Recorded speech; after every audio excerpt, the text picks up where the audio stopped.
Broadcasting live from the EBSN online studios in Columbus, Ohio. It's Silver and Blue Nation, the voice of diehard Dallas Cowboy fans. Now, here are your hosts, Big Game James, JK, and Producer G. What's up, everybody?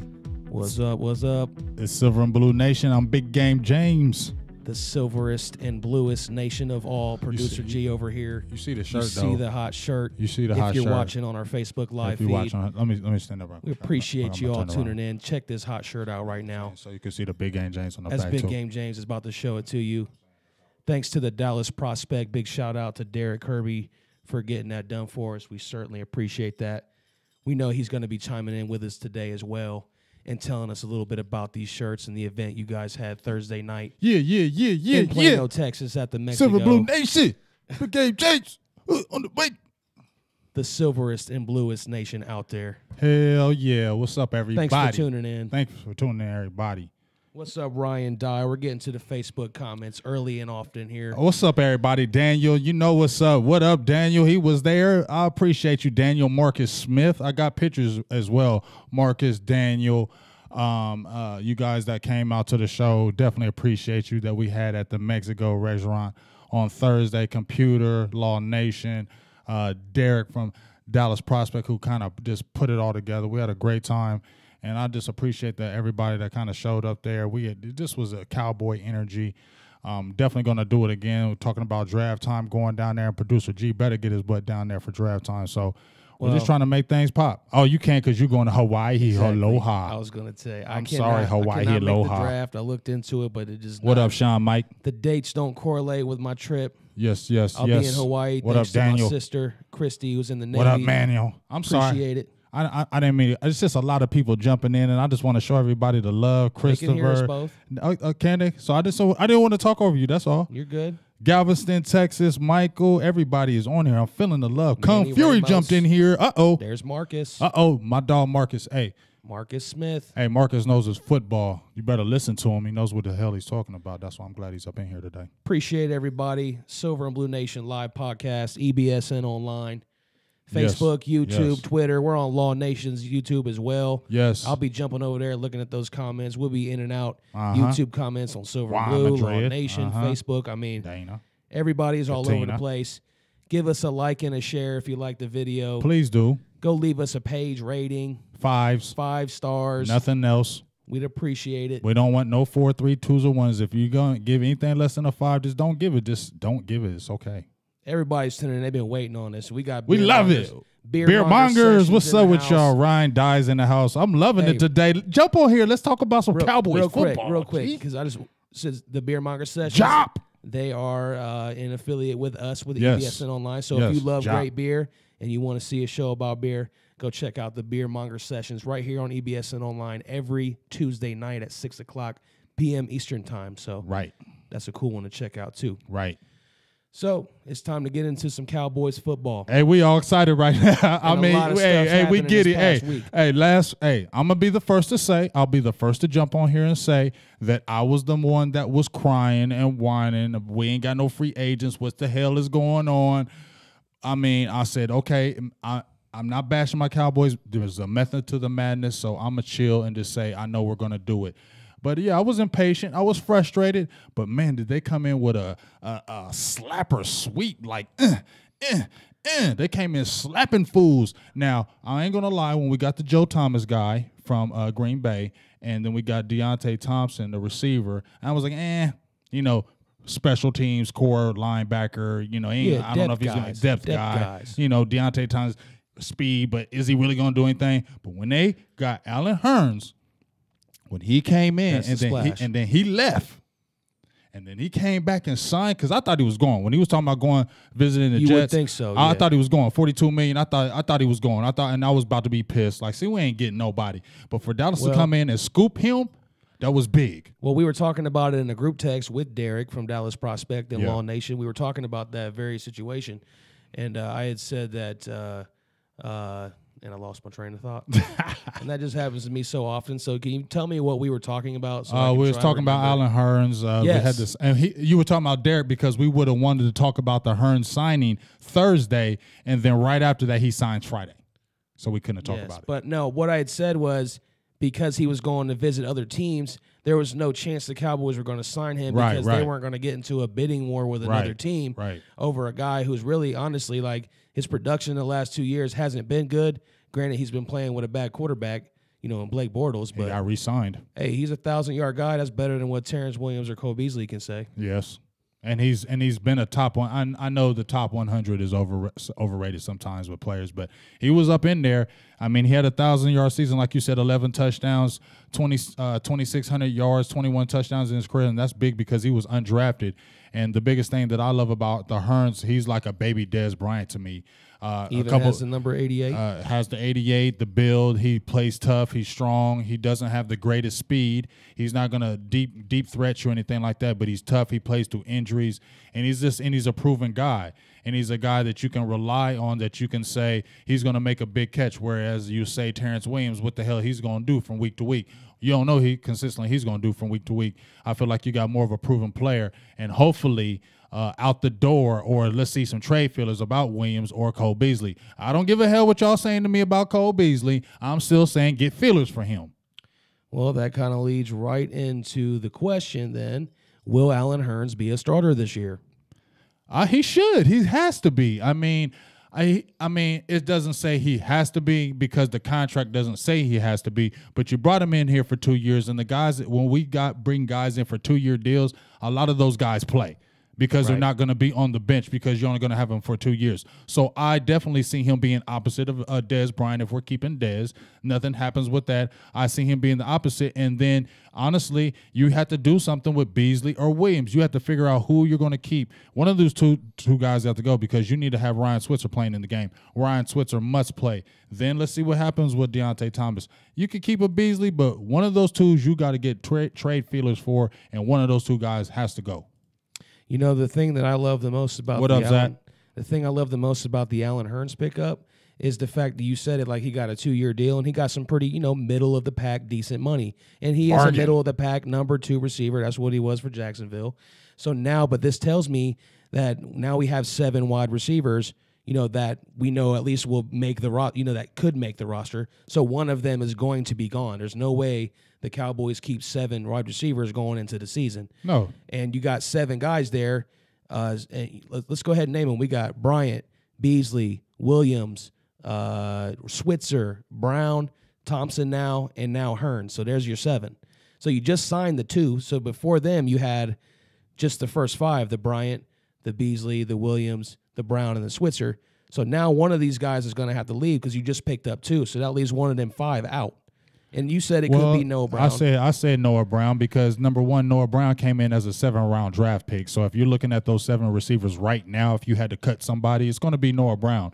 Because at the end of the day, even though we like the potential of Noah Brown, he didn't really do anything. There was a reason why he went in the 7th round. He doesn't have the greatest blazing speed. Now, I like Noah Brown, but if you're looking at what we have, Noah Brown's going to be the guy to me that's going to get axed before anybody else because the 7th round, you don't have anything to him. You signed that 1-year deal with Thompson, so he has to play over a Noah Brown to me if you signed that 1-year deal. He could not make it out of training camp. We were talking about it. You're talking about the Thompson kid, Deontay. All right, well, he signed that 1-year deal. Since you bring that up, then let's go ahead and ask the question. What impact will Deontay Thompson have? I don't know. I can't honestly tell you that. All I know is I've seen him with we had the highlights of the Bills. They weren't a lot. He had the highlights with the Bears, weren't a lot. So, I mean, he's from Florida, good pedigree, 6 foot, 200 pounds. Wasn't really, they said his numbers were comparable to freaking Mike Wallace. But he has the 4.3 speed, so I think we do need a speed guy. We need his measurables. We need those measurables, and he has a speed guy, so I think he has to play. Sign him for the year. Put him on the team. So if you ask me from what's happened, like all these acquisitions, it looks like what they've done is brought Deontay Thompson in to basically be the competition for Noah Brown. Like, look, it's one of you two. Yeah. Like, you two are going to be on the back end fighting for that final wide receiver spot. I could see that happening and him being a part of the reason why they brought him in because, I mean, there are some comparables there too, but obviously this guy has him on speed. Let me go ahead and jump into Facebook Live here and thank everybody who's tuned in so far. We got comments coming from all over the place, Facebook, YouTube, on Law Nation's page, Silver and Blue Nation's YouTube channel. We love y'all. We appreciate everybody. I want to try to get to as many people as I can. We're loving y'all. Right now, we're kind of hitting a few topics, and then we're jumping into the comments. So keep them coming. We're giving out our shout-outs here. We got Carlton Barber. He says over here on Facebook Live that Noah Brown can be like an undersized tight end. What did he say? We said that last year. We talked about that. We said that in training camp. Rookie, yep. We said that in training camp last year. JK, we can give him the credit for that. We'll give JK the credit because he was saying he was the one that really was pushing. He was pushing the tight end. A Noah Brown moving to a tight end position because he already had the thickness and the type of you feel like he could put on he's a blocker and he could be that H back type. You know what I mean? Where you just don't pitch him all as a receiver, put him as an H back. But another thing that I do want to say is that is Danny Amendola gone from the Patriots? You know what? I'm not sure about that. I think Danny Amendola is gone from the Patriots. If that's the case, because I think he is. Cole Beasley's out there. Offer him to the Patriots and get another draft pick and then see if you can move up in the draft. And I told you, I don't want to jump everywhere, so I'm going to be quiet. Hey, that's the kind of guy they like, the Patriots. Cole Beasley would be perfect with them, and they would give us a pick, and now you got even more ammo to possibly move up. You still got the David Irvin thing hanging over your head. They offered the second-round tender, talking about the Colts still may get him. If the Colts go after him, that may be a second-round pick. Now you got real ammo, and think about it. This is Jerry Jones in Dallas, NFL draft. You think he's not going to do a splash, or think he's not going to try to do it big out in Dallas, especially if you're backed up with picks? That's when the time where you better move up and get a Tremaine Edmonds or a Derwin James, because I'm going to be quiet about the Derwin James because he got me. I'm going to be quiet. Hey, we're going to get to Derwin James. I got excited. We got something for him in a little bit. I got excited. I'm sorry. So stay tuned for all the hottest topics. We're going to talk about all the new free agents, all the potential draft targets. Big Game James just got done doing a brand new Coach J's film day, so watch for that tonight. Check it out. I'm going to try to get that one out tonight. So make sure you're looking for that on the YouTube page. Got to get it out and the Facebook Live. Yes. With also on Law Nation's YouTube, and Derek the Dallas Prospect with Derek Kirby over there. Hey, he said I'm repping the shirt. He's on the comments. Yes, D. Who's got the shirt on?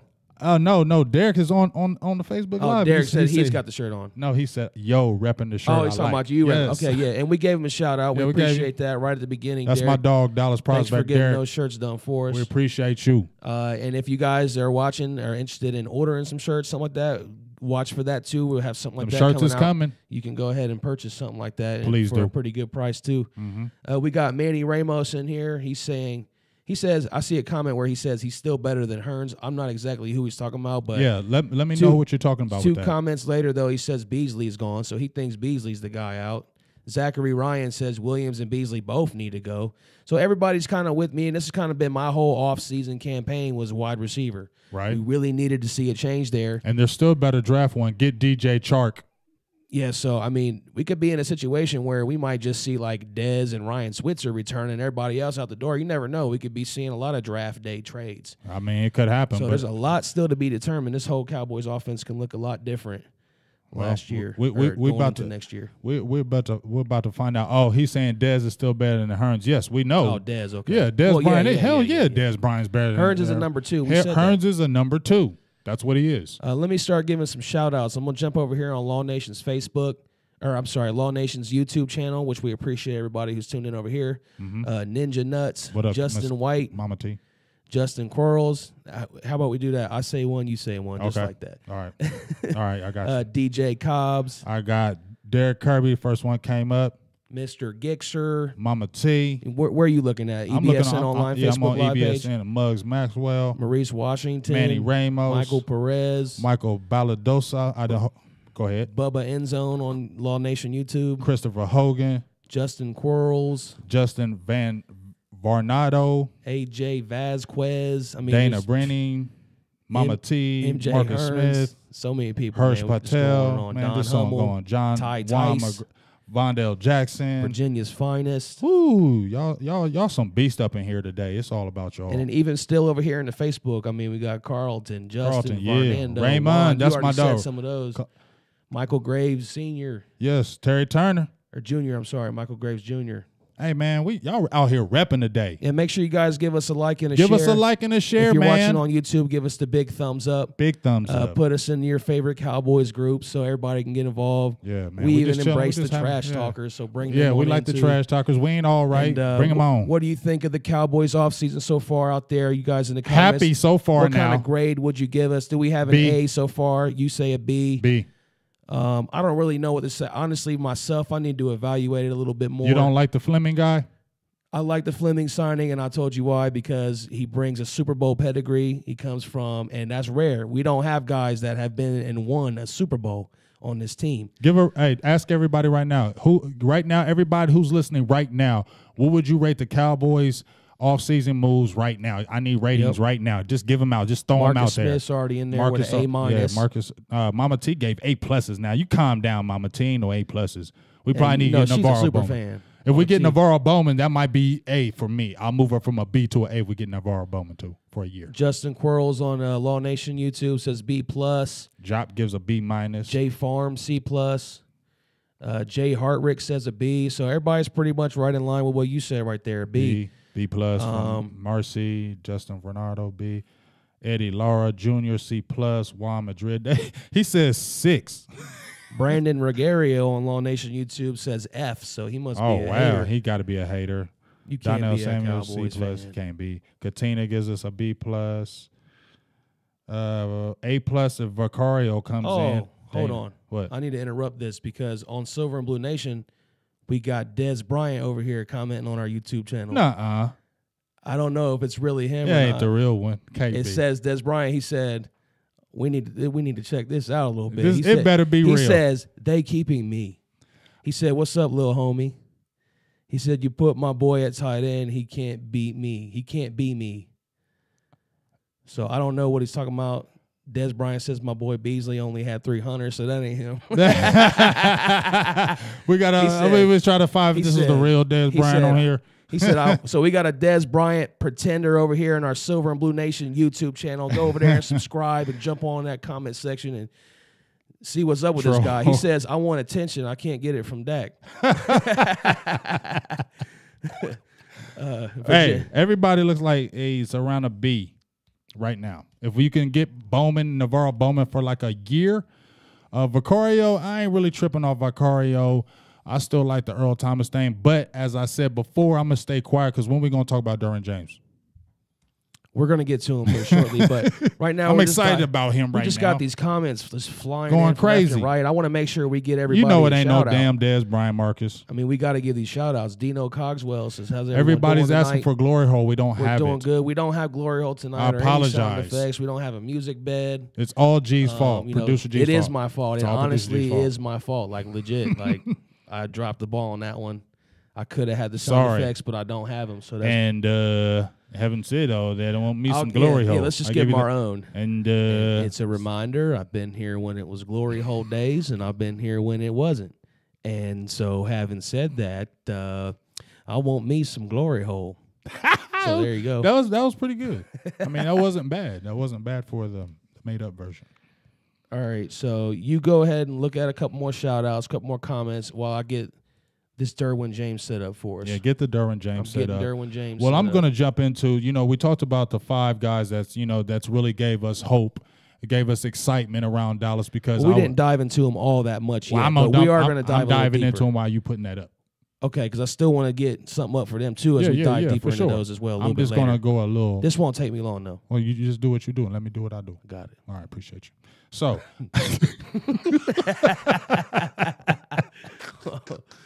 All right. So let me give a shout out to my guy Trey. We talk all the time. He inboxed me. A shout out to everybody that sends me information because I don't have all the information. I got a lot of it. But shout outs to anybody. They be inboxing me, sending me information. So shout out to Trey. Send me some information about Cameron Fleming. 22 career starts at New England. Nice. And allowed 7.5 sacks in 4 years. So when we got the Fleming kid, I knew that's the guy that I really targeted for me. I really wanted Hurns after he visited, but I really wanted Fleming because I felt like that could solidify the offensive position. Now, we're going to talk a little about what should we do with La'el Collins, because now the talk has been if you just sign Fleming in the building, and yes, he's versatile, but he's more of a tackle, and he played with the Patriots. He's got a pedigree. Do you really move La'el Collins back to guard? I say I don't like I hate when they're moving around the players all the time, but in this particular case, because La'el didn't do bad at it. He struggled a little bit. He held his own because he played against dogs all year. But I just don't think he has the longest arms. And it just seemed like he was just more of a fit at the guard next to Tyron Smith and Frederick. He just looked like a natural right there. Then you bring in Fleming, who's produced, and he's been with the Patriots. I kind of feel like that kind of just needs to happen. But once you move him there, if you do it, do not ever move him again. Because me and you talked on the air.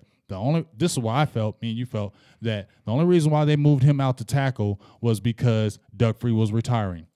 They didn't believe in Chaz Green to tackle because he was always injured. So what was the guy that could move because he played some tackle at LSU? It was out of necessity. It's not because they really wanted to, I don't feel. He was almost put there like by default. Yes, it's like they didn't really have a choice. Like you said, they didn't have anybody. After Doug Free, because Doug Free's retirement because was they didn't sudden. they thought he may come back for another year. Because wasn't he still on a deal? Yeah, they thought he may come back for another year, and then he said, I'm going to retire, because it was kind of still up in there. He was contemplating. It was still kind of up in there. And then when he did it, they didn't really prepare for it, didn't seem like, or they didn't think Chaz Green, because Chaz Green was the swing tackle, but he was always hurt. We didn't really have anybody out there. So since La'el Collins played it in LSU, it was only the right thing to do. But I don't think they really wanted to do it. And that's why you see him going out getting Fleming, because it wouldn't make no sense. You got the kid Marcus Martin, too, who can play guard. But it just makes more sense to me if you got a starting right tackle and he played at New England. Yeah. Doesn't that signal he's going to go to guard? Like I said, I just love the fact that he has that Super Bowl pedigree that he brings with him. That's my favorite part about that signing. But we can go ahead and keep on that little topic for a second, because I just want to ask you, is he going to be the starting right tackle? I don't know. I mean, it's going to have to play itself out. If it's too far early in the season for that to happen, to say you're going to pencil in a guy as your starting right tackle, and it's not even – it's freaking, March? You can't say that right now. But if you already heard the talk around town about them moving La'el back to guard, and then you bring in this guy Fleming, and then he's a starting right tackle, I don't think Marcus Martin is better than La'el Collins. Well, he's your good backup now. If you're saying that he can come right in and start, then actually, hold on. Let me just move on from this topic for a second. All right. We'll get back to that. Okay. So now we can jump into the one that you want to talk about and everybody else been talking about. And if anybody wants to chime in on the conversation, you can jump in on the phone too, because we can go ahead. Yeah, before you finish that one, because we do got a question from Manny Ramos. Sorry if I haven't got any questions. Bring them on so we can all talk about it. Let me get the number out. That way, while you're talking, maybe someone can write it down and call in. Okay. It's 866-217-1966 if you want to chime in on the conversation. Yeah, call in and you can, just talk online. But Manny Ramos says, I thought our entire O-line was okay at best in pass protection. What do you guys think? I think they were okay. I feel like what they did with these picks, especially the Fleming guy, is really standing out to me. When I heard him possibly getting a visit with the Cowboys, I'm not going to lie. New England doesn't do everything perfect, but they've won Super Bowls, and a lot of them right now. And when I see a guy coming from New England and he's played on the offensive line and he was good there, then I get a little bit more excited, because now you're bringing in a guy who's we already have a good line, but this guy has a Super Bowl. This guy has a Super Bowl pedigree, right, and that's just going to bring in a culture, hopefully, to. But for me, that's why I'm not kind of understanding why you can't say that he's going to be a starter if you're that excited about him. I am excited about him, but we got dumb coaches. How about that? So you don't believe the coaching staff will put him right in? I don't know. I don't trust our coaching staff still. With that Super Bowl pedigree and everything, I mean, he should, but I don't. As excited as you are, I feel like you should be able to say I should be able to, but I don't trust our staff. Do you have those contract details? For Fleming, no, I don't have his contract details. I'll look them up. You look up those details for me, because that could tell a lot as well. That will. So we got somebody calling in. Yeah, I got phone calls coming in. I'm going to get right to them. If you missed them, you can go ahead and start lighting it up right now. Hey, I know, Derek, you tried to call. Y'all ain't talking long, though. let's keep them short because we only here a short time tonight. But Derek Kirby, you can give us a call back in if you want. I think you tuned out now, but I know we missed your call in the beginning, so you can call right back in. Jop Young, you want to dial in with us tonight, go ahead and give us a call. Hit us up, Jop. I know you said you want to call in, So we'll go ahead and get to the big question then. Should the Cowboys make a move and trade up to try to get Derwin James in the draft? I mean, I'm going to keep it real, like, super funky. Like, I told you how much I love Tremaine Edmonds. Like, he's my guy. Coach J film day, first guy I wanted. I'm still on Tremaine Edmonds. I love Tremaine Edmonds. But damn it, this Derwin James kid, man, he keeps staying in my damn head. I keep watching his tape. That 6'3" size, 215 pounds, 4'4'3". He just looks like the guy. He just looks like when we missed out on Landon Collins, he just looks like the dude. And so if they have the opportunity, especially if they get extra picks to go up and get Derwin James, they better damn go do it because I do love some Derwin James. I still love my Tremaine Edmonds, but go get some Derwin James. That dude is a freaking monster, and you can't pass up on him. If you got the commodity and the collateral to do it, go get him. Go get him. Then you're basically saying forget the Earl Thomas thing. I mean, I love Earl, but you got a guy who's 20-something years old, 22 years old, whereas you're not going to keep an Earl Thomas forever. This is a guy that can eventually grow, and I'm just watching him. I'm becoming more in love with him. You know, when I first watched him, I was like, he's got all the ability, but maybe he might be inconsistent. But then I forgot we get Chris Richard in there, that the guy who's makes that Legion of Boom, and he could form this guy into the next who's who, and we have him for the next maybe 10 years. I don't want to miss out on something like that.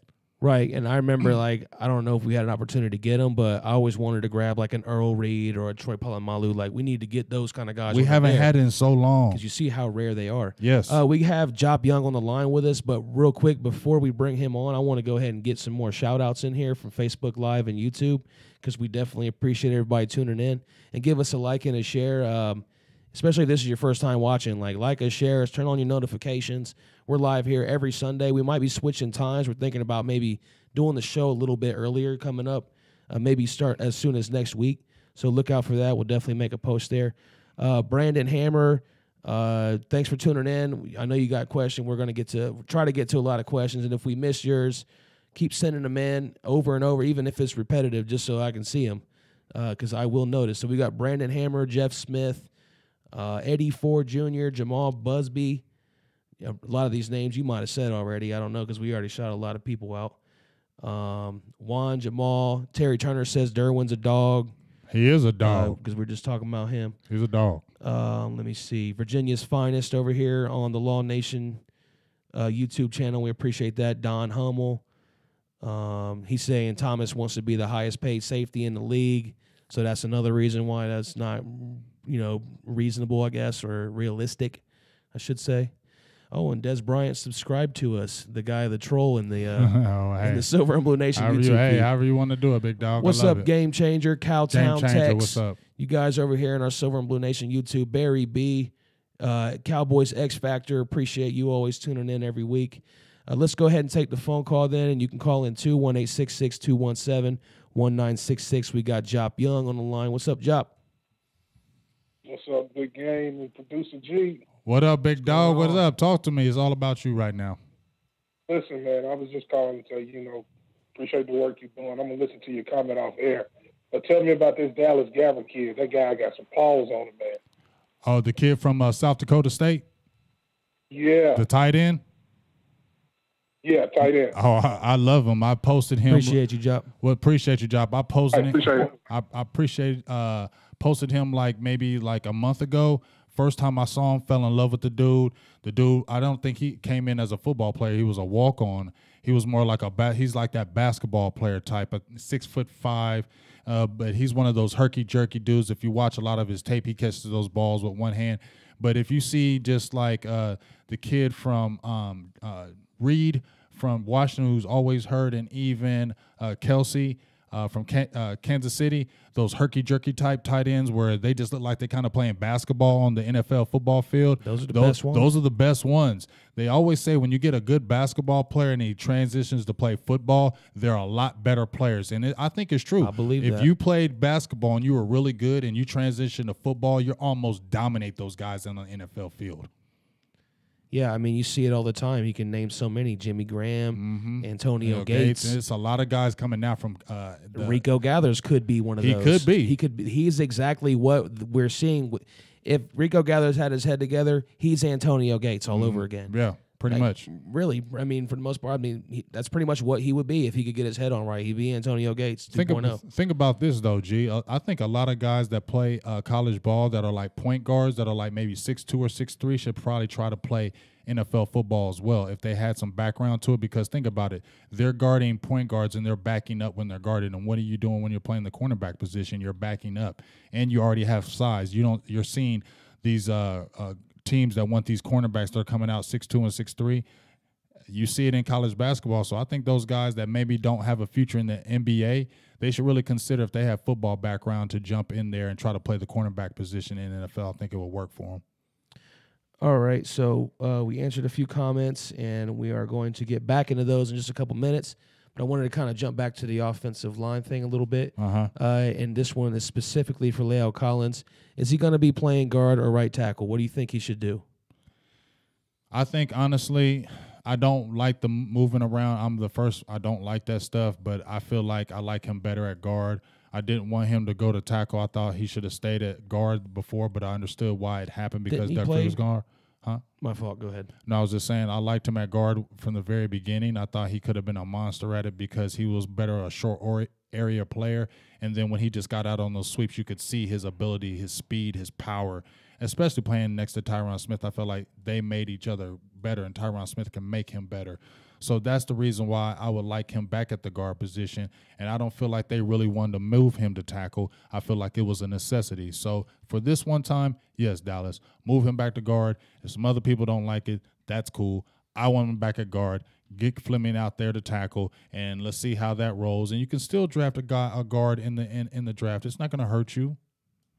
Yeah, I mean, they got Marcus Martin, the kid. He's a guard. That's a backup. You're getting good depth. You still got Chaz Green on the roster. We know he's not any sweet player, but better as a backup possibly, not a starter now. I think I liked him better at guard as well because one of his strengths is that he's got some speed to him. He's kind of an athlete for being a bigger guy, right? So, like on them screenplays when he's coming out. What up, Russell? You know, you would always see him swinging out on them screenplays and getting down the field blocking dudes. He liked doing that. From the right tackle spot, maybe you don't do that as much. You don't. So, you're blocking up. You're keeping that backside. But he did play right tackle mostly in college. Is that right? What, tackle? Yeah, didn't he play mostly right tackle in college? He played a lot of right tackle, but he played guard too. But he played tackle. He did play tackle at LSU. So that's why it was easy for them to switch over to him to play that. But like I said, I just don't feel like they really wanted to do it. It was out of necessity with the Doug Free retiring. They didn't have anybody replace him because, like I said, Chaz Green was always hurt. His whole career, he has been hurt. So they didn't have anybody else. Who else were they going to put there that they had confidence in? Yeah. And you know what?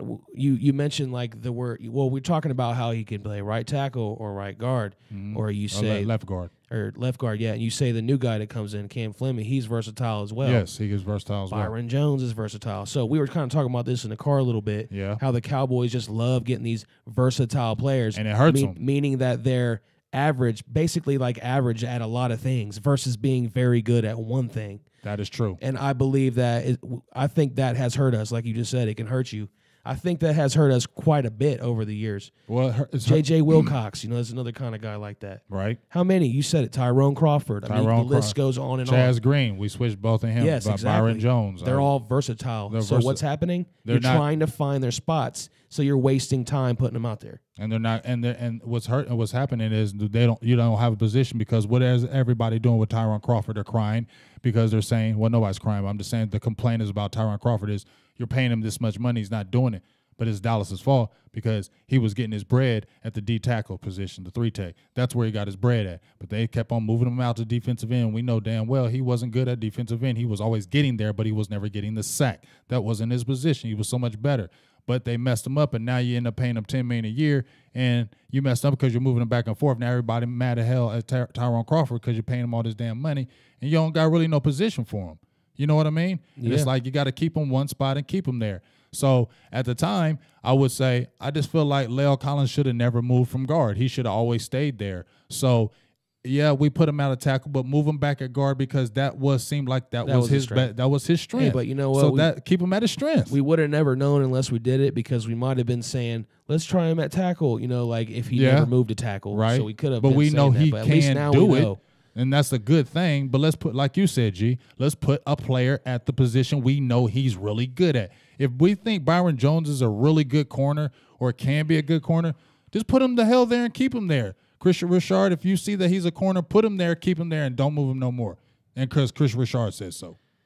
Well, that's never going to happen as long as we keep getting these quote-unquote versatile guys, because that's just going to be the motto around here. Like, we're going to get guys that can do different things, because this coaching staff, and I've heard Garrett even say it himself, he believes that you have more value as a player if you can be versatile.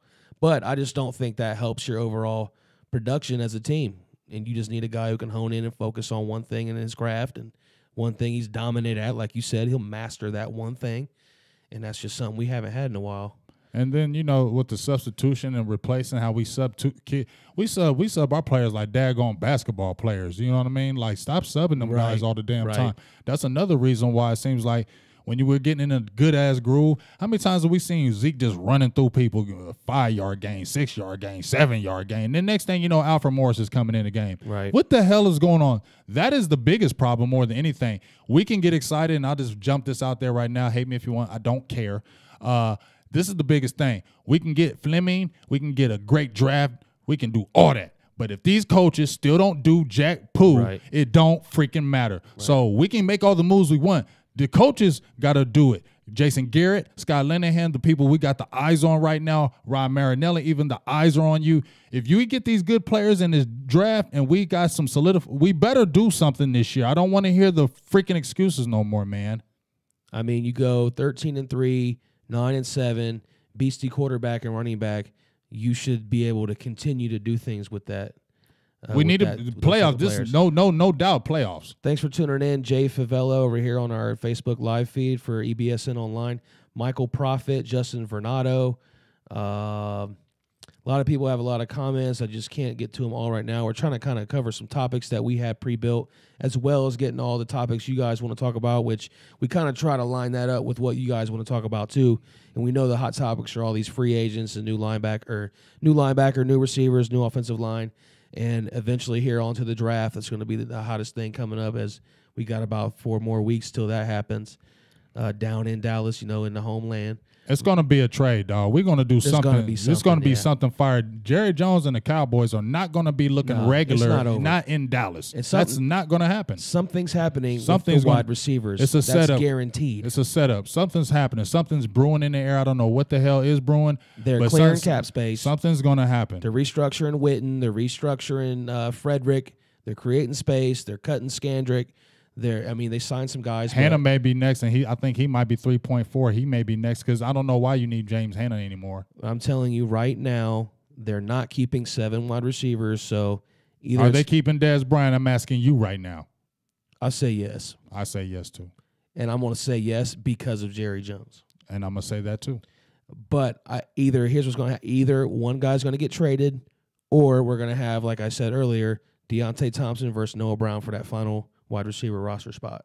That's how I think that's going to play out. Either one of our bigger starter guys are going to be traded, or those two are going to be battling for that spot, because I don't think Ryan Switcher's going anywhere. He showed enough to where he's going to be a playmaker. Well, I'm looking in the topics, G, over here, right? On the live. Let's get to him. Manny, Ryan, a lot of people, Justin, are talking about linebacker position, because that's still a huge need.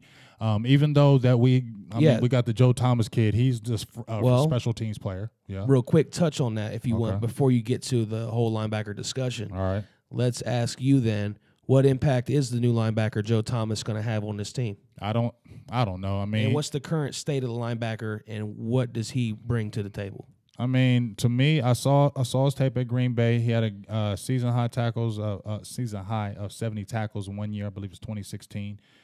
He good size. I mean, decent size. 6'1", about 230. Doesn't have anything special teams player depth. I don't see him coming in and being a starter. I don't want him coming in and being a starter. He can be a good depth player, but he's not anything that you're excited about. Our core right now is Sean Lee, Damian Wilson, and Jalen Smith. And then you have the March Lillard kid. Now you just got Thomas. You got rid of Kyle Wilbur, who wasn't really anybody. I think you still need to look into the Navarro Bowman thing, maybe for the 1-year deal, because I wanted him last year. So he's a veteran and knows what he's doing. But the biggest thing is we got to get at least 2 solid linebackers in that draft that are going to come in, G, and not sit here and sit the bench. Going to come in and play a lot. Yeah. So did you want to talk anything else? Because you kind of was saying that those guys in the comments there were talking about linebackers. So was there anything else you wanted to mention to that? Yeah, I mean, the biggest thing, like I said, with the linebacking core, if that's a huge need, and I think in that first 3 rounds, that really needs to be addressed. Joe Thomas, like I said, to me, he's nothing more but a depth or core player. I heard other people out there saying that he could be this and he could be that. Well, he's never been that anywhere. So if he's never been that anywhere, I don't want him coming there and being that to Dallas. Do you understand? Like, if you haven't been there that anywhere, you haven't been anywhere balling. Right. So I don't want you coming and starting for the Cowboys, because if you haven't did it anywhere, you're not that great. Right. I don't know if you wanted to hit on any more comments. We got Ron Smith asking about Terrence Williams. Do we think he'll get traded? I think you kind of lean more towards Cole Beasley being traded. Yeah, I mean, said that a lot. I think Beasley maybe has more value.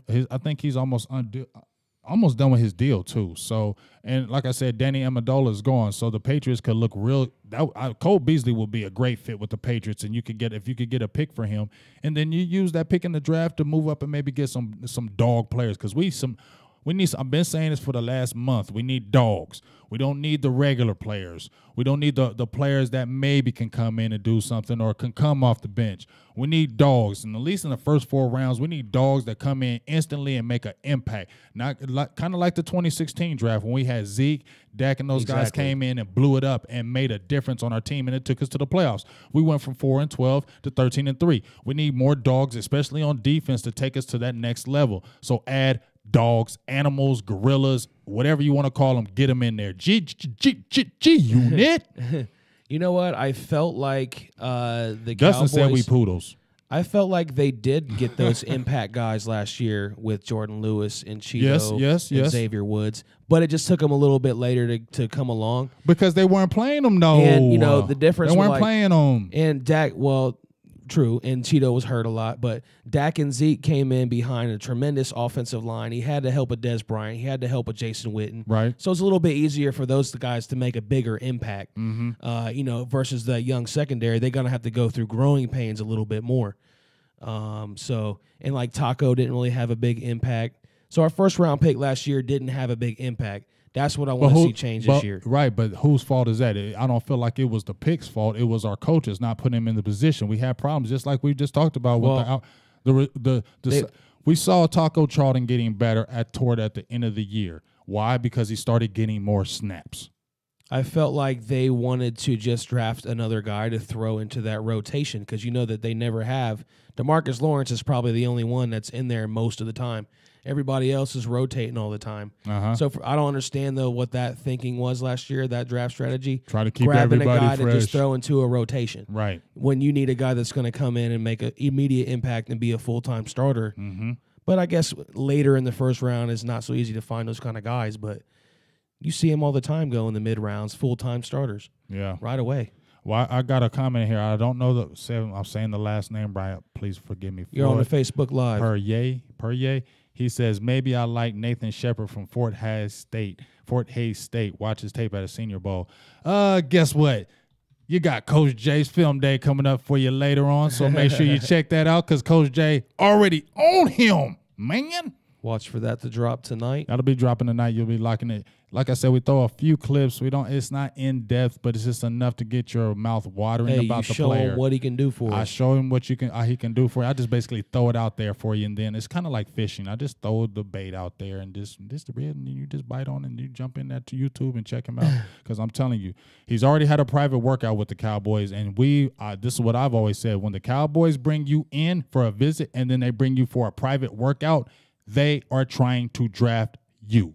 Facts. Anthony Navarino over here on the Facebook Live, EBSN Online Facebook Live feed says, What about Navarro Bowman? So that's going to make me ask you, should the Cowboys sign Navarro Bowman? If he's there for a year and it's like a year deal, why not? I mean, it's better than drafting or re-signing a Justin Durant. Were we excited when we kept on bringing Justin Durant the last 2 years? No, nobody was excited about watching Justin Durant. But would you get more excited to see if you sign a Navarro Bowman for a year? Yes, I know he's older. He's not the same player he was. That's a household name. But that's a household name, and he's still proven. And for a year, he can still help your team. And he's a strong veteran leader. He's a leader, and that's what we need in our locker room. He's a leader. I'm not saying Sean Lee isn't, but to me, he doesn't have the alpha dog like a Navarro Bowman that will walk in that locker room. You instantly will respect him. Sean Lee's more of a leader by example. Versus Bowman is going to tell you about it. Leader. Bowman's going to tell you about it. But he also leads by example. Yes. And he's just a veteran presence and a beast. And he also has some of that Super Bowl pedigree, having played in one against Baltimore. So Anthony Terrell, I said Shepard. I want him in the 4th round. That's why I went for the compensatory pick. I went with him in the 4th round. Dustin Merriman, you know Dustin Wild. He says go get James Washington 3rd. Now, you tell me about James Washington because we don't like him. Tell me why you don't like James Washington. Well, first of all, me and Big Game James, we saw him. No, we went to the combine. We saw the wide receivers bench press. We saw him work out on the field. And the guy is just built like a running back. And you know what? And he's got no neck. I thought that before I even realized that he actually wore a running back's number in college. He wore number 28 as a wide receiver. He has no jump ball. I had no idea. Yeah, so this is a guy who's going to struggle to get his hands up high. I mean, he's so big in the shoulders and chest. You got to drop it into his arms. He's built, to me, he's kind of built like Zeke. Yeah. Like it's kind of like his body. He looks build. like a running back. Yeah. He don't have running back legs. He's got receiver legs with a running back top. He to me, I think he's going to be all right in certain situations. Maybe like a Torrey Smith kind of receiver, like somebody who he's not going to go snatching balls like crazy with his hands. But throw a slant pattern to him, he's gone. He's going to catch it and take it off, catch it in his gut, and then just be gone, after the run. Right. That's kind of what I see him coming in doing. Like a beastier version of Terrence Williams, kind of, because he's not really a hand catcher. So that's kind of just what I compare him to. You asked me, and that's what I seen from him. There you go. And he wasn't as strong as he looked. Right. He looked like this big cock diesel, and he barely bit up 20.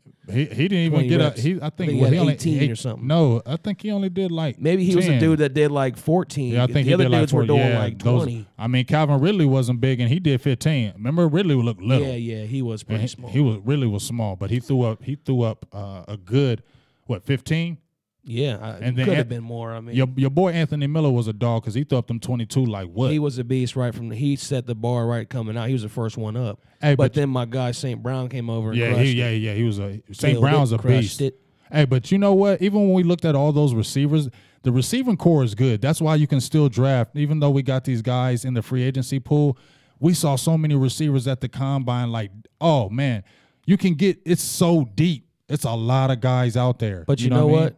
What? If we're going to go receiver, that means we might see Williams and Beasley going because we just signed there's nothing wrong with that. There is nothing wrong with that. There's nothing wrong with that. But do you actually really see that happening, though? I really don't see that happening. I don't see two of them going, but I can definitely see one got to go. If one goes, then we can't draft one because if we draft one, then two got to go. Well, then two got to go then stop being scared and then two make them go. Maybe it'll be Brown, too. Brown and Beasley. Well, Brown is going. I don't think Brown's going to make it. That's just my personal opinion, just because of the draft status. Thanks for tuning in, Ryan Dye. I could definitely see where you're coming from there. Like I said, I think Thompson was brought in to maybe be his competition on that bottom part of the roster because maybe they don't plan on drafting one. You're right. My guy just cut. He just checked me on this. Muggs Maxwell, he says not allowed to talk about the fullback move because we lost Keith Smith. Alawale. Ooh, you say his name. I'm not. It's Jamiz Alawale. Okay, that guy.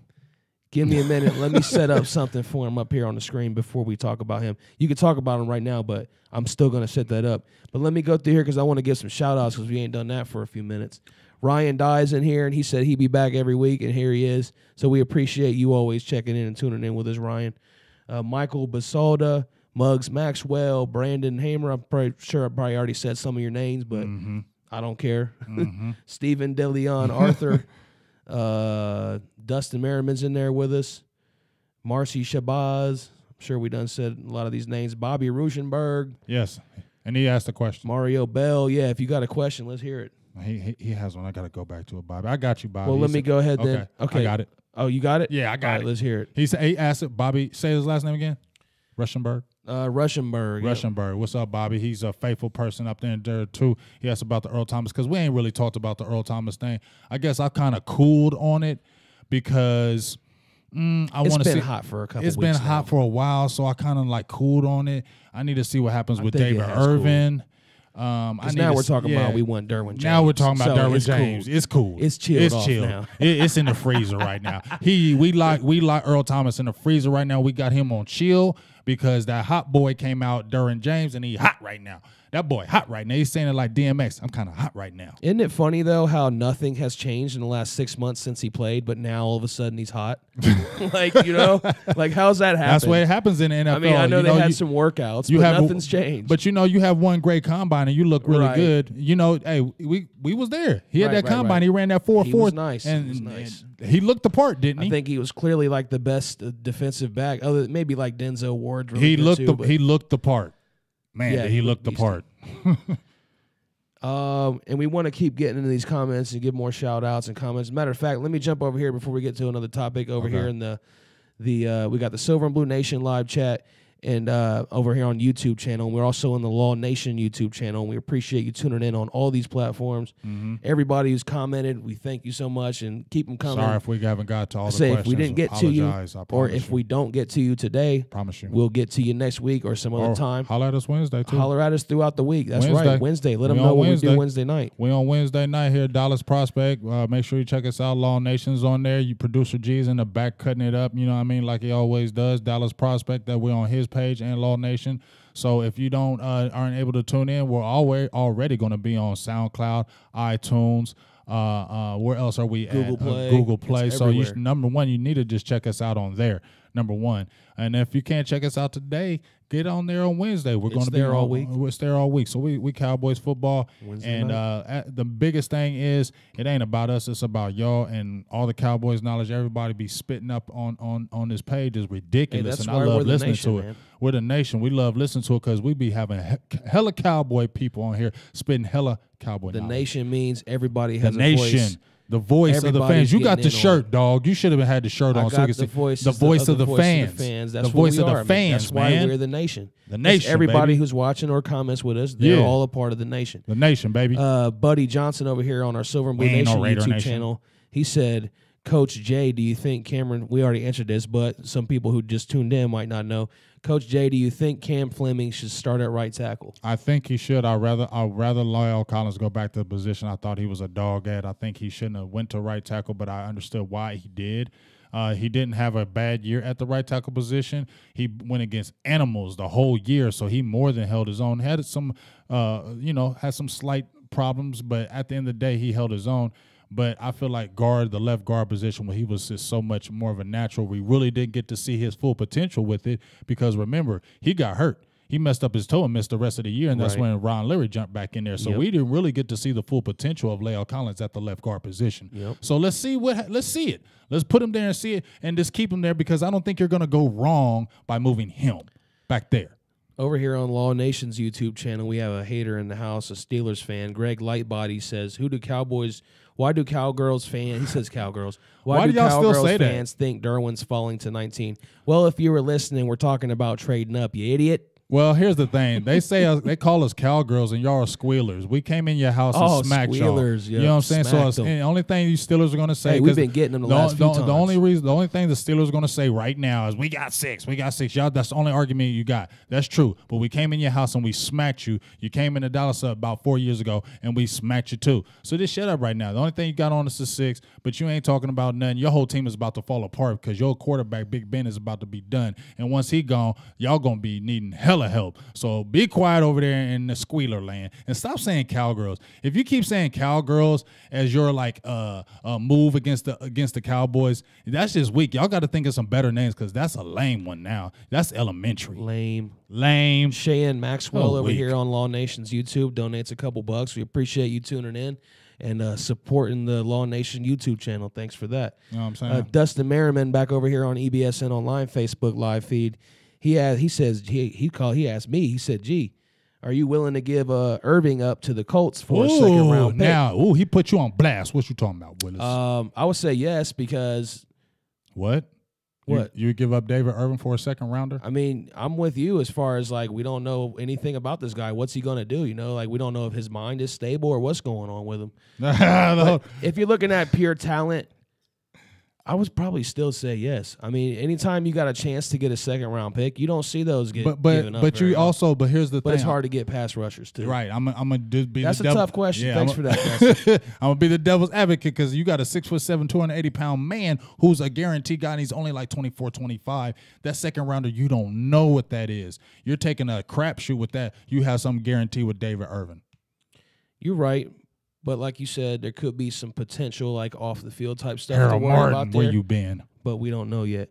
Yes, Harold Martin. He been gone. He been ghost, dog. Dallas Martin, isn't that what he used to? Yeah, he been gone for a while. But I'm glad you are back in Harold here. Martin, my homeboy Jeff McCrary. I'm gonna give him a shout out. He said Raider Nation on here. He's a Raider fan. He's not a hater. I got mad love when we coached Little League football together. That's my dog. I appreciate you tuning in. But it ain't no Raider Nation on here. It's Silver and Blue Nation, big dog. And you seen what we did to you. So hush your mouth. Adam Davidson over here on the Law Nation YouTube channel says, should Dak work out with Dez when Dez works with his route coach? Should they work out all together? Hell yeah, and let's a good idea. That's a definitely good idea, and let's keep it all the way funky. Dak, this is a critical year for Dak Prescott.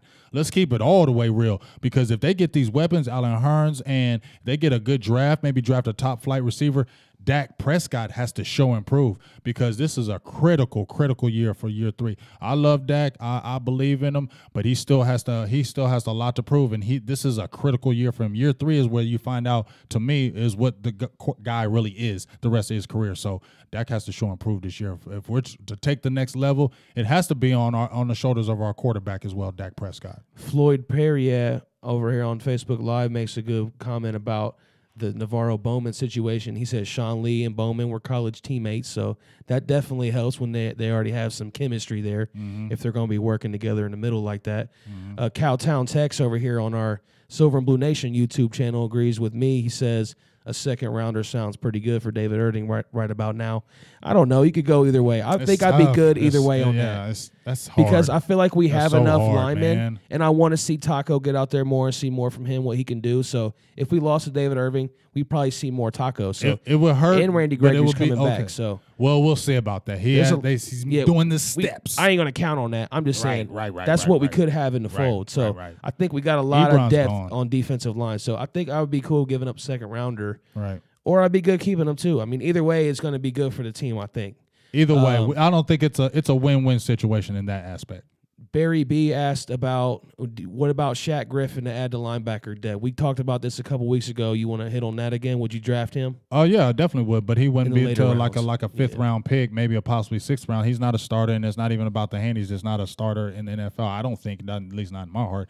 But I definitely feel like he could be a special teams player, a core player, and maybe a guy that you can bring off the bench and splash, third down nickel situations, bring him in to rush the passer. He can cover, and he had sacks. I think he had like 8 sacks his last year in college. So, yeah, I would definitely, if he's available and you have a pick, but I think we lost our 5th round and we gained a 6th when we did the trade with the fullback. Say his name? Jamiz Alawale. Yeah, I think we lost our 5th, but we gained a 6th with him. So I would say he'd be more a 6 with us. Everybody in the comment section, I just answered a whole bunch. We gave a bunch of shout-outs. We're going to get back to you in a minute. Let's get back to a little bit of topics that we had pre-planned here. So what kind of role is, and we're going to keep talking about our new free agents that we just got. And real quick, if you're just joining us, this is a Silver and Blue Nation live podcast, streaming on EBSN Online, Facebook, YouTube, Silver and Blue Nation YouTube, Law Nation YouTube. So make sure you're checking us out on all those platforms. Yes. SoundCloud, iTunes, Google Play. Check us out, man, on the radio. If you missed the show, that's where you can go hear it. Yes. Or you can watch the video back. And make sure you go subscribe to the Silver and Blue Nation YouTube channel as well. Please do. We appreciate everybody tuning in everywhere. Give us a big thumbs up, a like, and a share. Yes. All that good stuff. So let's go ahead and jump right into another topic here. We're talking about our free agent pickups. What role will lineman Marcus Martin have for this team? I don't know. I looked on the tweet where Brian Broader said he could be a starting left guard on the team. So if you're talking about moving Collins, we're going to see how that plays out. I think he's going to be the backup. I think they want to move Collins. Just my opinion. I don't know what the hell they're going to do. Just my thoughts on it. Collins back to guard. You get Fleming at the tackle.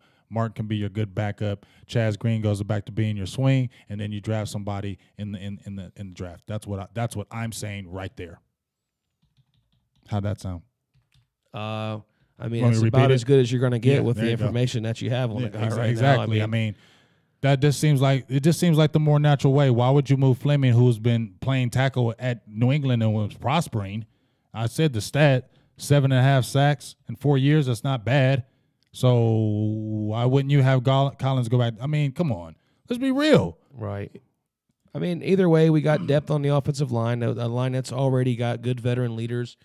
And, you know, we're going to make anyone that the Cowboys pick up, they're going to be made better because of the guys around them. So anyone who it's hard to go off some of their previous stuff that they've done, because when you're playing with an offensive line like the guys that we have, their caliber, they're going to elevate everyone's game around them, including anyone else who's, you know, next to them on the offensive line. They're going to get better playing next to guys like that, of that Pro Bowl, all-pro caliber of this first-round line that we built, including La'el Collins, who would have been a first-round pick had he not had his name involved with some kind of murder incident when he was drafted, right, or when he was supposed to be drafted. Right.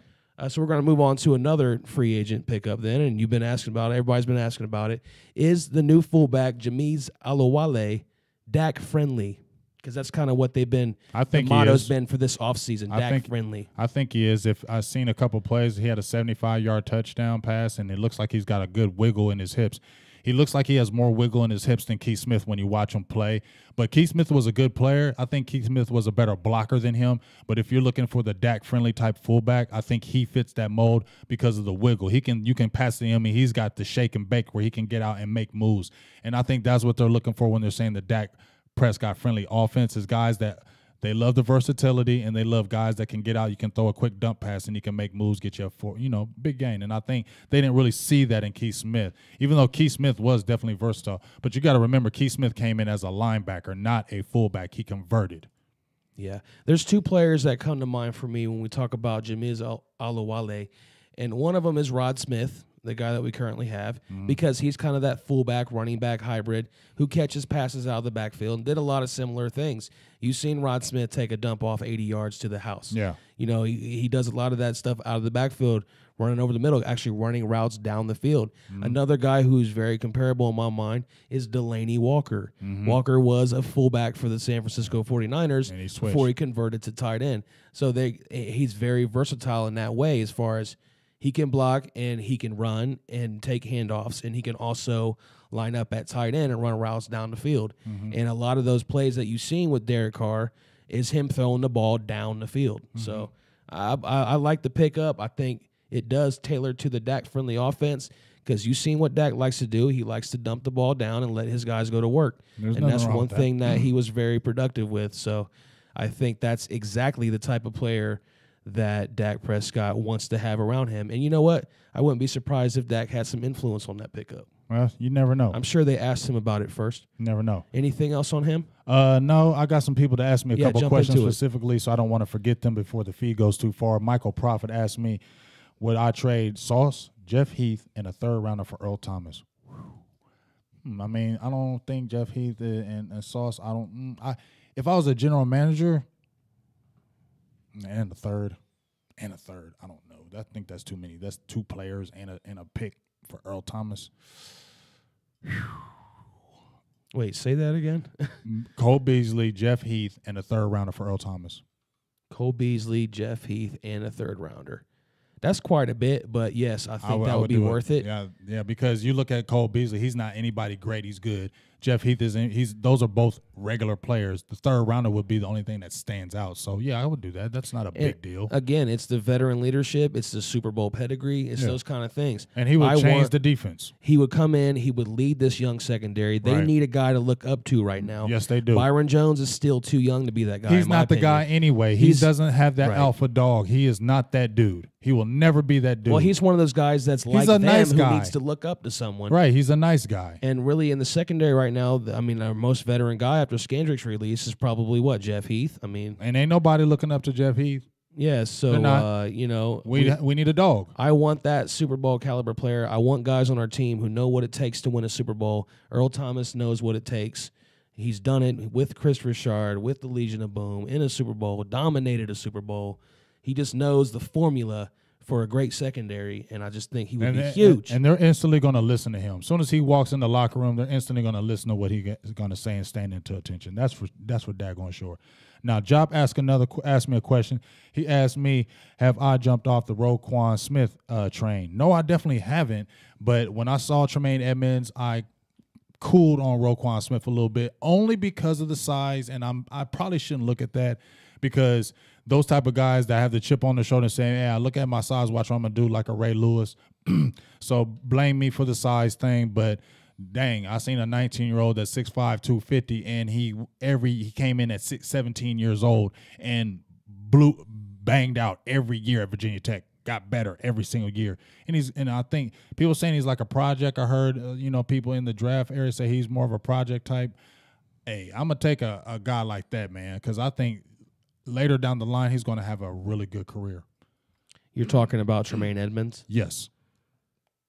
Yeah, I mean, it's just funny. It's funny how, your opinions will change throughout, even though they haven't played any other games. It's just funny how that works. It's hard, but you see one guy. But you learn new information about guys all the time. You see more things all the time.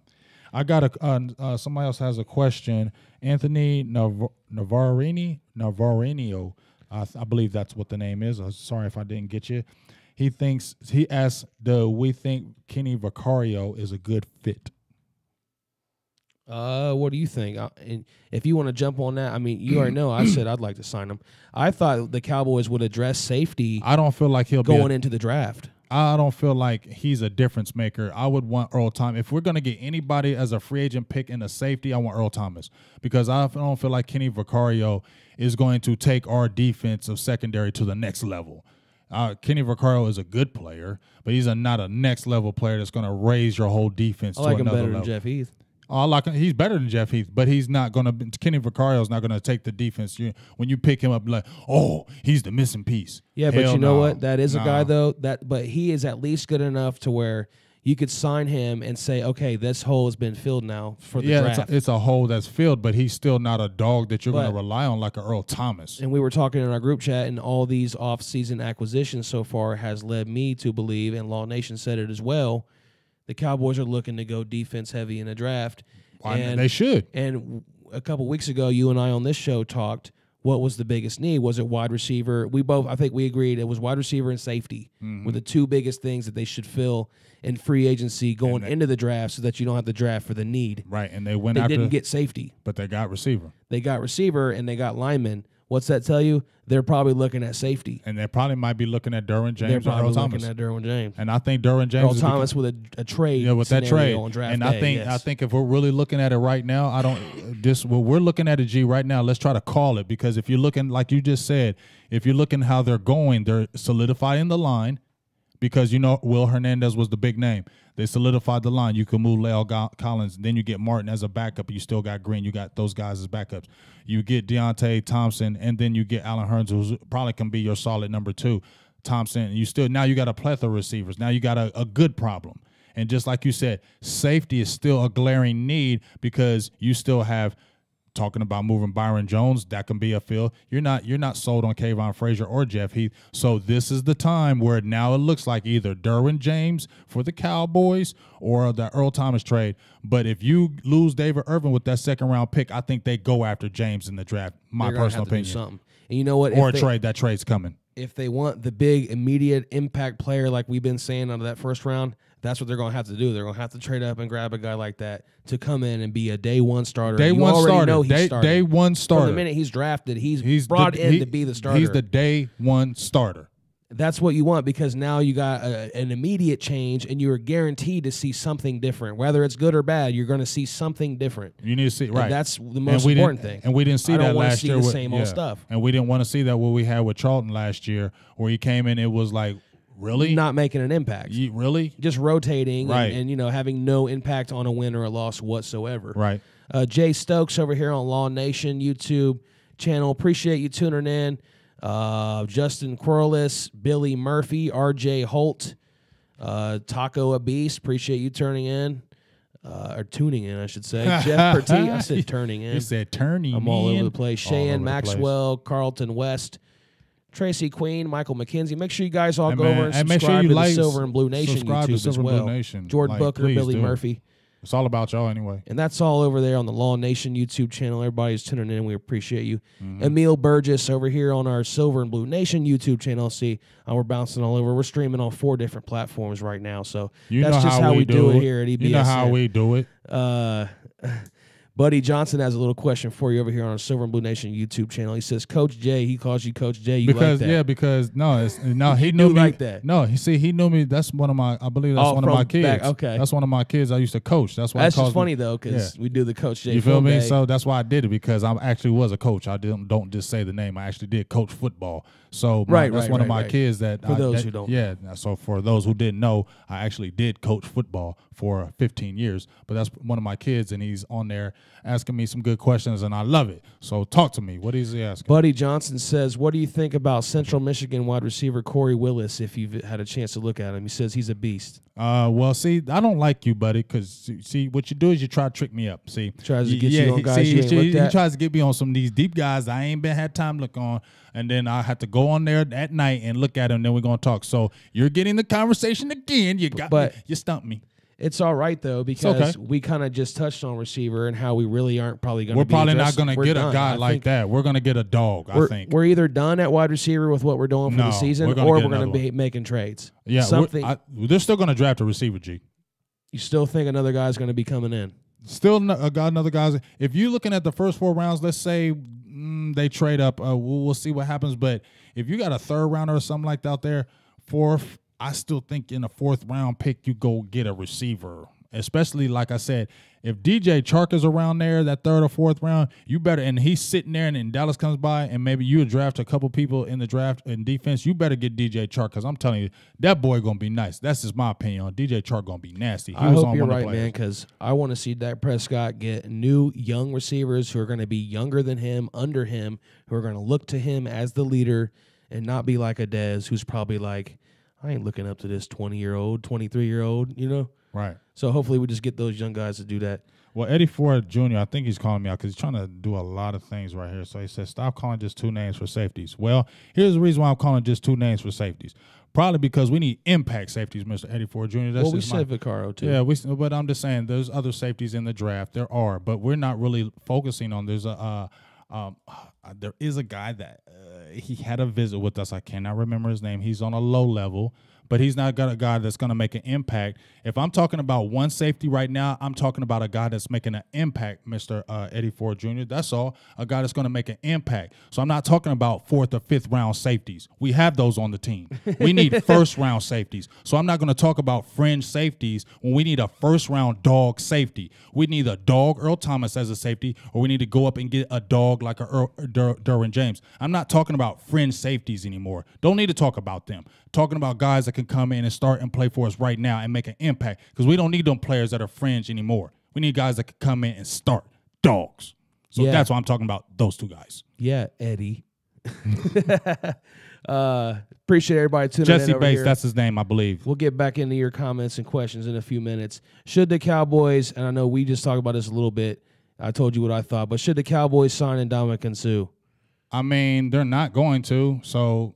But I like his attitude. Let's say why you would or wouldn't based on if he was cheap or not. Well, if he was cheap, and I would get him. I don't have no problem with no Ndamukong Suh being on your team. I know they said he gets the personal fouls or whatever, but I don't mind him stomping somebody and getting mad. And we need nasty on our team. We got good guys. We got guys that want to be all friendly and talk to you during the game and slap your hand and pick you up. No, I do like Jeff Heath when on that video where he knocked Kirk Cousins down and Kirk Cousins put his hand up and Jeff Heath walked away. That's what I like. Don't shake their hands. We need dogs and animals. So yes, if Sue was there and you could get him for the cheap, hell yeah, because he's nasty. He's nasty. You need nasty. Like I said, my take on that is he could potentially be a locker room distraction. And I personally watched quite a few Detroit Lion games when he was there. And the guy was constantly getting flagged for unsportsmanlike or unnecessary roughness, hurting the team in a lot of bad ways, just being very, very careless. So that's kind of the thing that I would be weary of. And nasty. He seems like he's all about the money, so whatever. But, yeah, I mean, you do want that nastiness, but I wouldn't want it from him. And then Mitch Daniels tuning in on Facebook Live over here on EBSN Online. We appreciate it for the question. He says, should the Cowboys sign Eric Reed? Eric Reed's not another safety in the mix. Eric Reed is not a bad pick, but Dallas isn't going to sign him.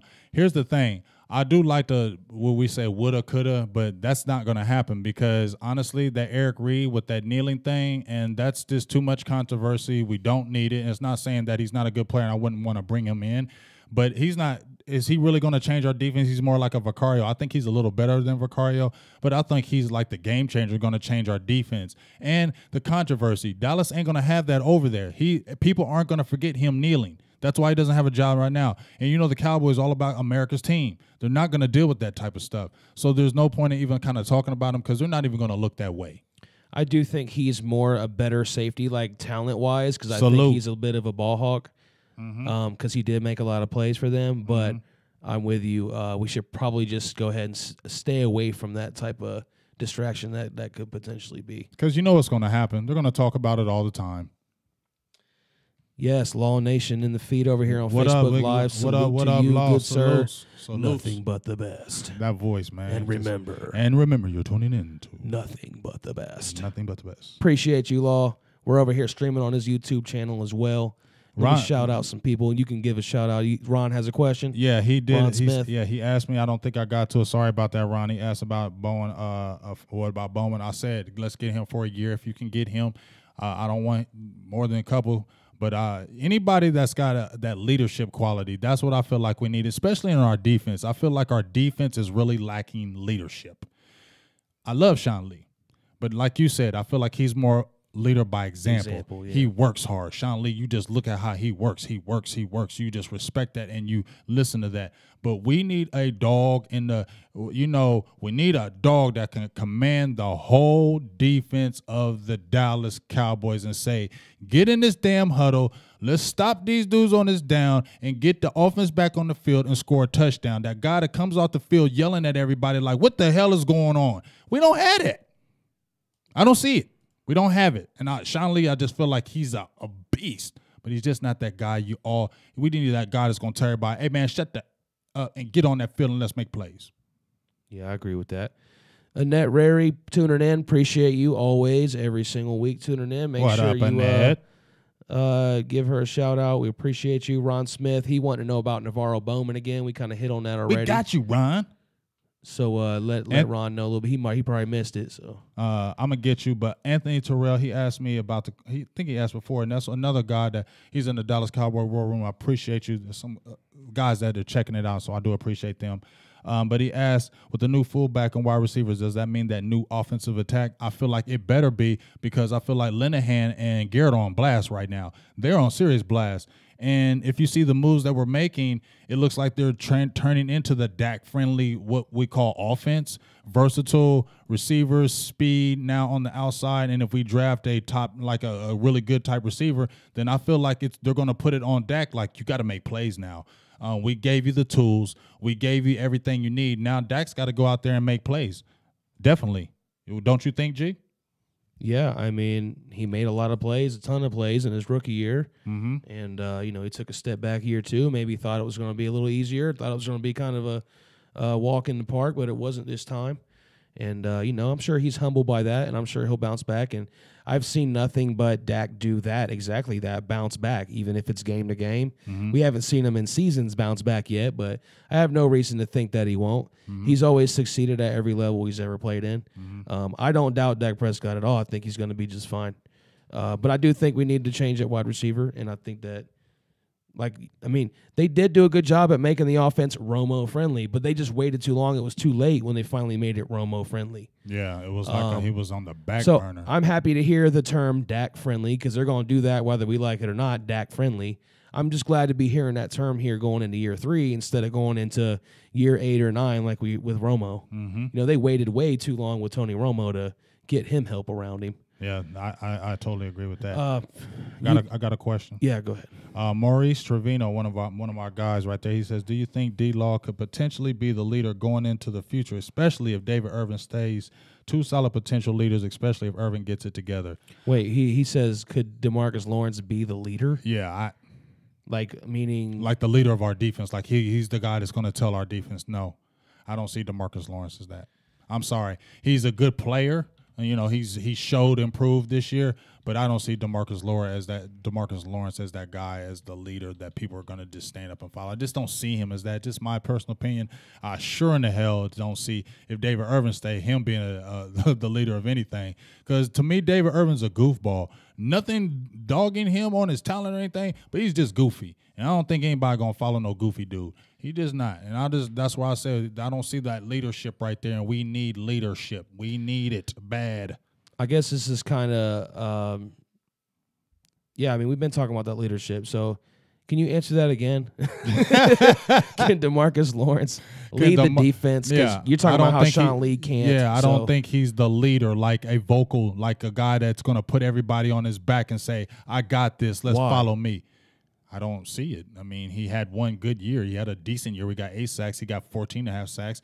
Some guys, when you just look at – I'm going to be honest. When I first saw Ray Lewis, I was like, that's a leader. Certain players, you just see that when they come on the field, they come looking at his face. Just or his body, or his face, or his body language. Okay. You're just saying this is the same. We was off the air. We was talking about Derwin James when we was talking about he just looks the part. Right. Right, and you was like, yeah, with the tattoo, he just looked like he's sweet. His body. So so when y'all saw Ray Lewis, certain people you look and you're like, and then when he speaks, you're like, hey man, he's just a leader.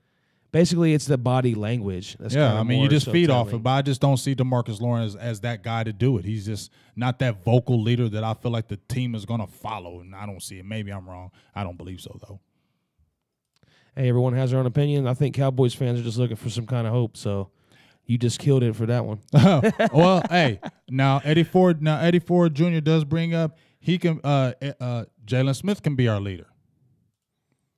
Yeah. Yes, he can. But he seems like a very intelligent and vocal type person. He does seem that, but in order to be a leader, you got to make those plays. Well, yeah, so it starts foremost leading by example. Right, he's got to make them plays on the field. But yeah, I could see Jalen Smith growing into it. I don't feel like he's there. He could definitely grow into it. Soren Edwards says, I run my mouth. What, mean you talk too much? I don't know. It's a talk show. So what do they want us to do? Sit here in silence? You want us to mumble? Do they want to hear more from me? Or I don't know. Am I not talking enough? I mean, it's a talk show. I thought that's what we were supposed to do. We're not DJing music over here. Right. I thought that's what we're supposed to do, talk. Soren Edwards, thanks for tuning in over here on our Facebook live feed on EBSN Online. And if you're just tuning in with us, however you want to say that, make sure if you missed anything from the first hour, make sure you go over and subscribe to us on iTunes, Google Play, SoundCloud, or you can rewatch it back right here on Facebook Live or the YouTube channels on Law Nation and Silver and Blue Nation. So we're all over the place. You can see us just so many times you want. Watch us, listen, all that is there for you. And we're just covering all Cowboys talk, hottest topics. And we got a question from my guy, Soren Edwards, in here. Oh, boy. He says, is this Jason Garrett's last chance? It better be. I already told you, we ain't going no promised land with Jason Garrett. That's just my opinion. If we do, y'all can all say, James, you was wrong. Okay, we was wrong. We got Super Bowl. You going to be mad at me for that? I don't care. But I ain't going to never be on no Jason Garrett bandwagon. I ain't never been on it. I tried to give him the benefit of the doubt when he came to Dallas. I was like, because he's a Cowboys coach, I'm he's a Cowboys coach, right? You're supposed to back him, right? But now it's year 8, and I ain't backing him. I'm not saying I'm not backing him, but, I mean, to me, I'm just like, you got to show me now. I'm not saying, oh, yeah, we're going to do it. I'm not saying nothing like that with no Garrett no more. He needs to do it this year. And to me, what I'm going to see is if he gets 11-5 and we get in the playoffs and he doesn't get to a championship game, what the hell is the Cowboy hierarchy going to do? Are they going to say, well, he got to the playoffs and they're going to treat him like Marvin Lewis, or are they going to do him like they did your boy from the Tennessee Titans and him get to the playoffs, win a playoff game, and just axe him? I think that needs to happen. If we get to the playoffs and we just win a game or we don't get to the championship, he needs to go. And I don't want to hear anybody talking about, well, you're going to fire him. Who else you going to get? Man, that kind of thinking just doesn't make any sense. So you're not going to hire another coach or go out and look for somebody else because you don't know who's out there? So let's say we go back 2 years. If we would have fired Jason Garrett, we wouldn't have known about Doug Peterson. Right. For the Eagles. Right. You got to get guys who you don't know about. Right. You don't know about it. You got to take the chance. Yeah. So what you guys want, or whoever's saying what you said, they're wanting us to go out there and grab a Super Bowl winner. Yeah. Like a John Gruden. It's these young guys that need a chance to actually can do something. So, you know what I mean? We're always looking for that pedigree guy with the Cowboys because we don't feel like a young coach can lead us. Maybe a young coach can lead us. Maybe we need to get the chance because we always kind of go with that. If we don't get a guy that works out, you notice how Jones gets that established veteran, hard-nosed type coach to kind of get the Cowboys together. Bill Parcells. Right. You know what I'm saying? It just seems so, dude, bruh. Yeah, I mean, it's year 9. It's time to – something need to happen, bruh. Like I said, I said this going back last year. Me and you went to the Philadelphia game in Texas last year where we got smoked on national TV, primetime television, and we were doing a post-game show, and we were talking about how much longer are you fans, and when I say you fans, I mean you, me, everybody watching, everybody who loves the Cowboys. Right. How long are we going to wait before we're like, okay, we're tired of Jason Garrett? Because, he still gets a lot of support.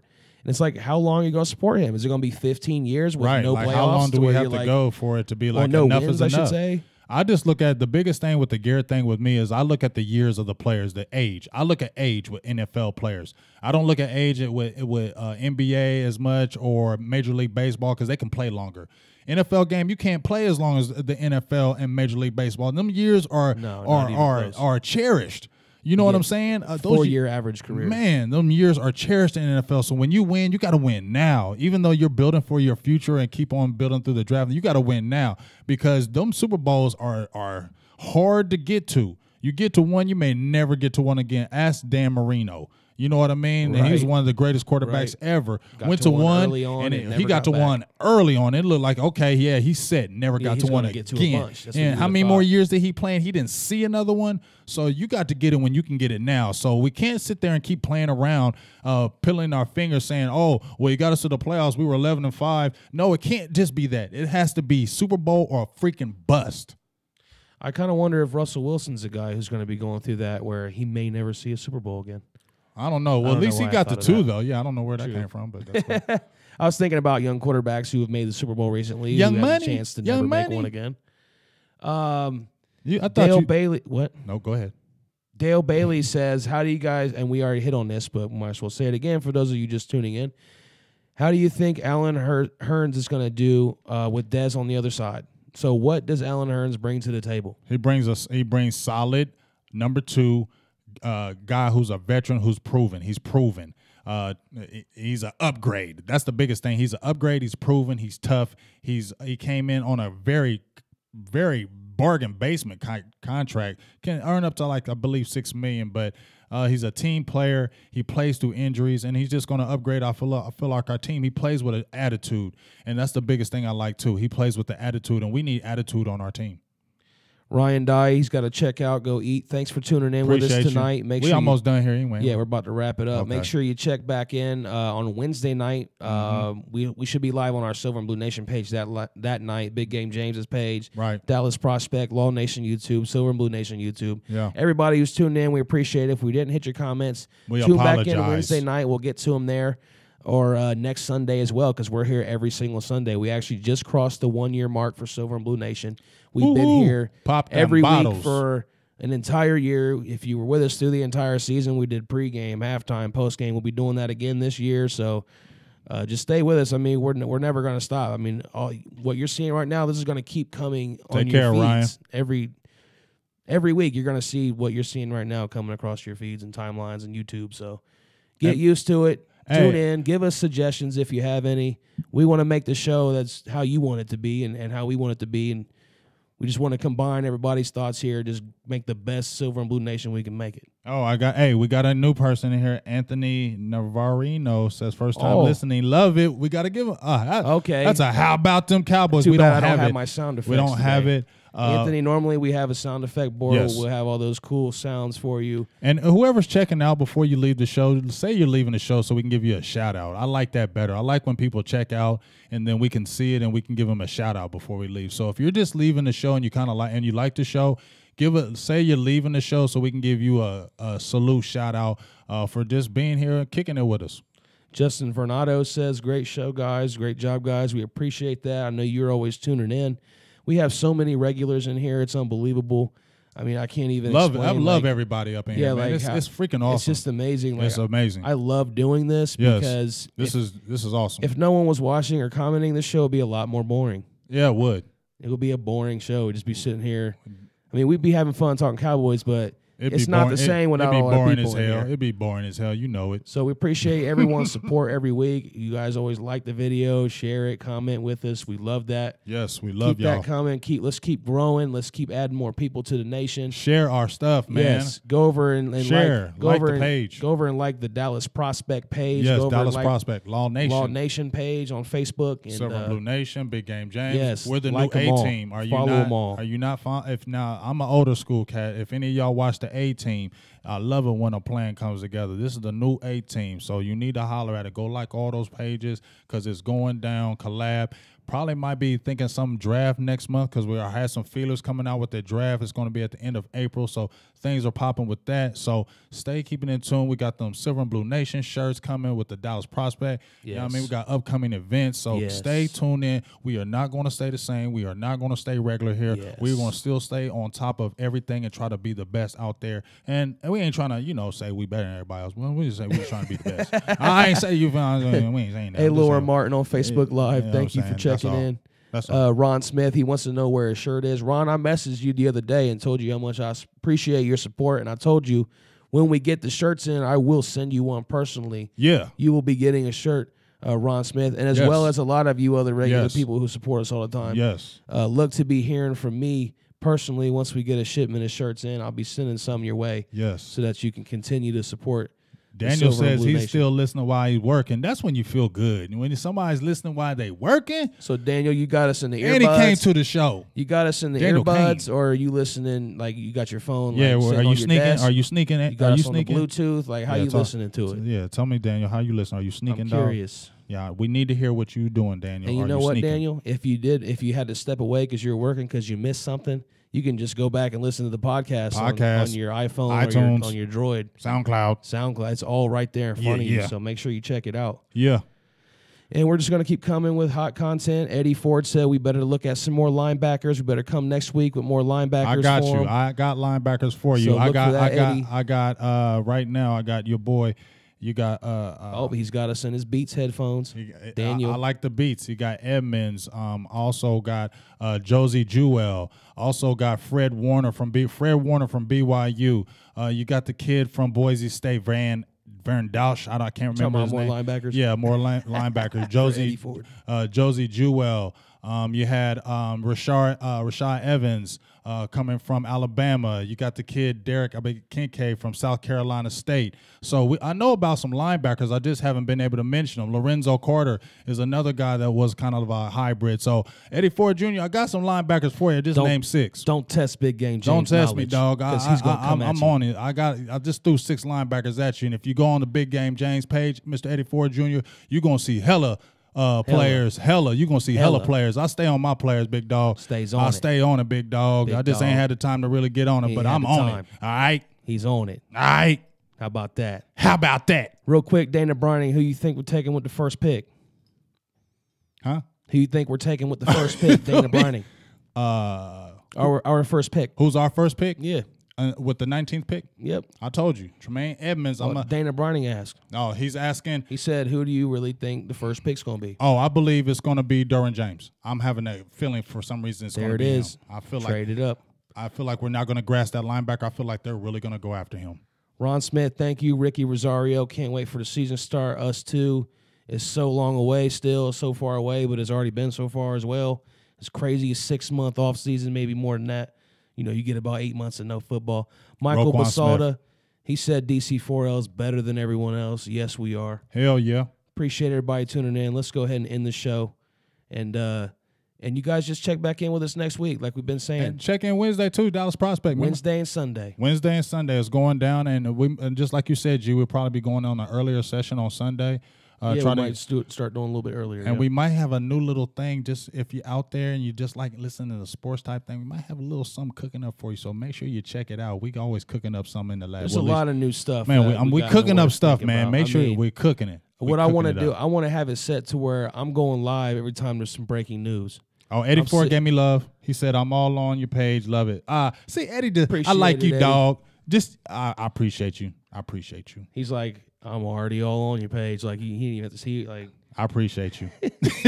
Rod Barnes, he said, thanks, guys. I appreciate you. Kevin Carey says he enjoyed the info. Hey, Kevin Carey's a beast. He's always on the page. Kevin Carey's a beast. There's a lot of people on the Big Game James. I don't really do it on the Silver, but on the Big Game James page, there's a lot of people come with hella freaking knowledge, and I love all y'all. Anything that I don't know, they come right with it and inbox me with it like, hey, yo, if you check this out, that's why I love it. I'm not on here to be the who's who and know every single damn thing about everything. I don't try to front and act like I do.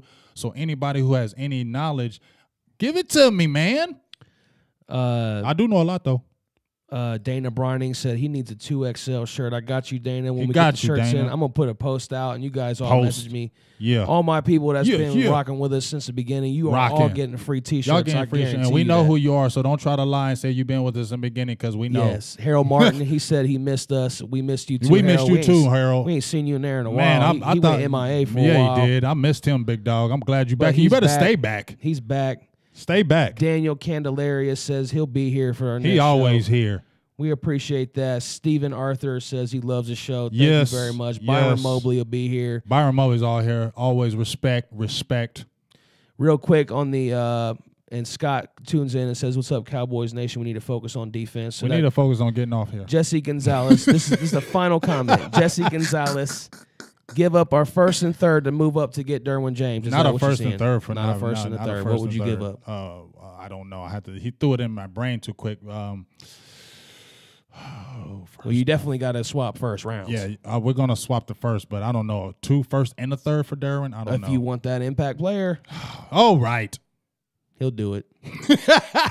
And that's the show till next week. That's Big Game James, and that's Producer G. And it's over. Peace.